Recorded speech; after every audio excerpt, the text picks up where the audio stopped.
Terrorism, I believe the Director of Central Intelligence said recently, remains the most serious national security threat we face. However, I want to follow that up by saying it's not an existential threat or the only one we face, or that defeating it is the preeminent purpose of American power in the world.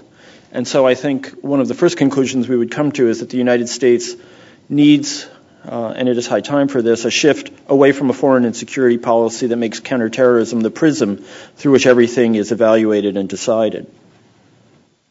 At the same time, I believe that the United States has lacked in recent years a viable concept of strategic counterterrorism, a doctrine that will guide our actions and help us as we seek to undermine the recruitment of terrorists, reduce their appeal, and change the environments in which they live into increasingly non-permissive ones, that is to say, make their environments ones that will ultimately help us as we seek to reduce terrorism.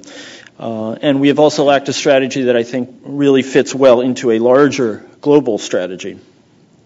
The result has been that at the global level, however many tactical successes we've had in apprehending terrorists and thwarting plots, we continue to see growing terrorist activity in South Asia, the Maghreb, Europe, and elsewhere. And I think Dan is exactly right about how we should be looking at recent developments.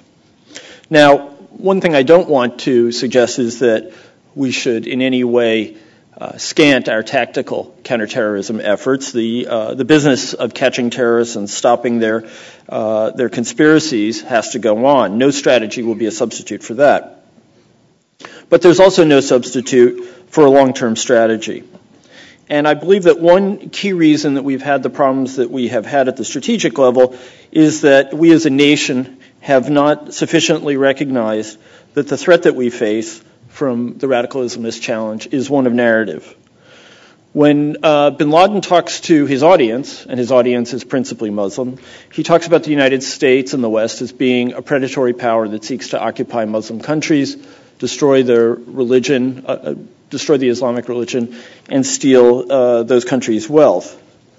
From the point of view of many Muslims today around the world, America's principal form of engagement with the Muslim world centers now on killing terrorism and occasionally innocent Muslims, and occupying historic Arab lands. Our own self-understanding here is beside the point. For a substantial number of these people, bin Laden's description, however much they may dislike his tactics, his description of the universe has essentially been validated. To fight on the level of strategy requires that we must jam their narrative. The United States must essentially reposition itself so that for millions of Muslims from different regions and societies, radical anti-Americanism has less purchase. Now, I think for most people in this room who would take the extra step and try to figure out what our counter-narrative is, it's not a very difficult task.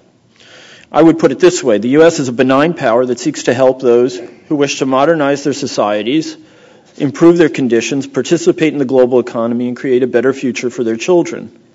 Nations that play by the international rules of the road will receive our assistance and our support in the global community. We harbor no enmity for any religion or race or ethnic group.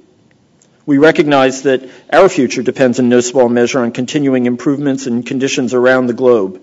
And we know that we cannot swim as others sink. Now, I think few, if any, Americans would find this account objectionable, but I also think fairly few Muslims would believe it.